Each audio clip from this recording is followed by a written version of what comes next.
welcome to today's video. If you're a long-term subscriber to my channel, then you know that more often than not, I start my videos by saying that I had watched this, it has been so long between when I watched the film versus when I review the film. And that almost always happens. This one, I think I've broken my own record because I've lost track of how long ago I watched Raya. But it was a while, and obviously I'm only now reviewing it. Like, what is wrong with me? It's not lazy. Okay, sometimes it's lazy, I admit this, but sometimes it's not lazy. I'm so much better in the summertime. It's so much easier to get shit done in the summertime. In winter, this whole thing here, it doesn't work. It shuts down, it says adios. It's just trying not to end up in hospital. But anyway, let's stop my stupid chit chat that nobody really cares about and just get into my thoughts on Raya and the Last Dragon.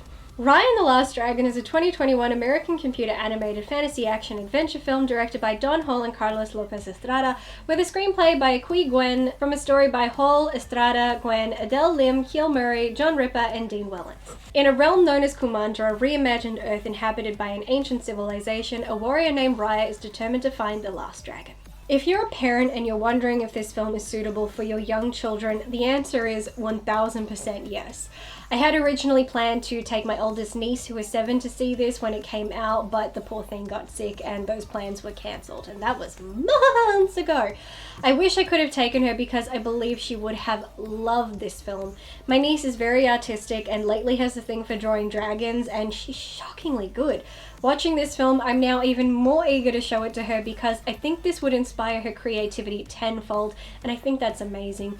Children will look at this film and will see a young child and children who are working together to save the world. They'll find it empowering, especially young girls. This film will teach them valuable lessons about building and earning trust and how we form relationships and how our family isn't always defined as blood relatives. If this is too advanced for your young ones, then don't worry. The vibrant color and artistry will have their eyeballs glued to the screen, while the humor layered through much of the film will have them rolling around laughing. Many adults have said the humor is too constant or too immature. I don't agree, but they forget that while animated films are for everyone, they are so much more important to children, and what they look for in films is often far more simple than as complicated, greedy adults. Children will love Raya and want to be like her, and they will love Sisu and find her hilarious. They'll want her to be their friend or wish they could be a dragon too capable of amazing magic. I can picture children of all ages playing make-believe around the house during lockdown, pretending to be one or the other, or a pair of siblings taking turns playing different characters. There is so much fun to be had in this film, but also so much heart, and while adults can look at the deeper meaning, children aren't stupid. The emotional storyline will get through to them. Just as Mufasa's death affected children of all ages, myself included, in 1994, Raya and Sisu's stories and journey will impact children today. They will feel the emotion and respond appropriately. This film isn't only appropriate for children, I highly recommend it to parents to give their children to watch if they haven't already. I know a lot of places are still in lockdown, or like my city, back in lockdown, and this film would not only be great to put on to keep the kids occupied, but it can be enjoyed by the whole family. There are plenty of themes, from the importance of history and exploring a different culture to the value and need for tradition and responsibility, that even the adults can stay engaged as well.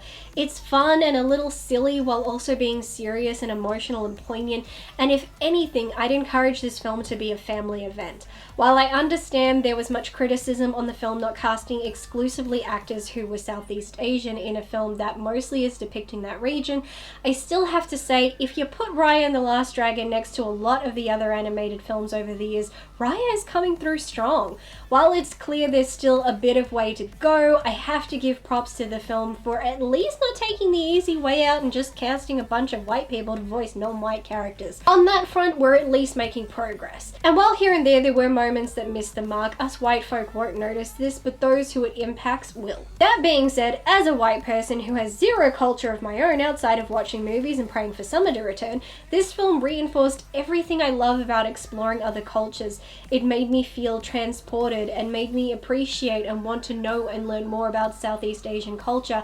And I hope people view this as a positive, that this film was at least done well enough that it can open the door for people to want to understand and respect this part of the world and people from this part of the world better. I gotta admit, I was just thrilled to finally see a film like this depict an Asian dragon as a water deity instead of the common European dragon who breathes fire. That's always bugged me, looking at you, Mushu. The characters in this film are imperfect. They have much more layers and more personal demons to tackle, and that's not usually that common in Disney animated films. While yes, the central character has to overcome or come to terms with something, this film really goes all in and isn't afraid to make the characters make bad decisions and even at times make you disappointed in them. It makes them incredibly relatable and, like I said, gives them something to work past that is serious as opposed to generic. The animation is just gloriously delightful and was just knock your socks off good. The speed of some of the frames, the way it shoots the action scenes was all incredibly impressive and had my jaw hitting the ground. The humor for me was perfect. I don't care if you say it's too much or immature. I thought it was spot on for an animated film. I absolutely adored Sisu. She was hilarious, but she was so warm and delightful and inviting, and she had so much heart. Awkwafina nailed her, and Kelly Marie Tran killed it as Raya. She put so much emotion and conflict and pain and joy and hope into her performance that between the two of them, I was crying about every 5 minutes, and I'm not exaggerating. This film was so beautiful in so many ways and emotional in so many ways that it was impossible for me to not be a giant flip the whole time. My review is hardly a revelation, and I'm sure I haven't said anything new, but it is honest at least. If there by some chance are still people out there wondering if they should watch this film, whether you're an adult, a child, friends hanging out, a couple enjoying a flick, or a family bonding over a movie, this film really is for everyone. And don't wait as long as I did or longer to watch this. Enjoy it now, and then maybe get it on DVD so you can enjoy it forever, because I don't always trust these streaming platforms. Well, that's it for this video. I wish it hadn't taken me so long to get around to reviewing this. I wish it hadn't taken me so long to get around to watching this. I really had every intention of going and seeing this at the cinema months ago with my niece, and I really wish I had still gone and seen it with her then. That's disappointing. Even just the opening of the film, we're only a couple minutes in now, and I'm already like, I love this movie. 5 minutes later, like, that was me like the whole time. I struggle with animated movies. I love animated movies. I'm like most kids. I grew up watching animated films, especially Disney films, and yet as an adult, I cannot watch anything animated without crying. I don't know what's up with that. I may have to address it with my therapist because it is freaking weird and it makes it really hard to focus on the film when you have to keep stopping because you have to keep crying.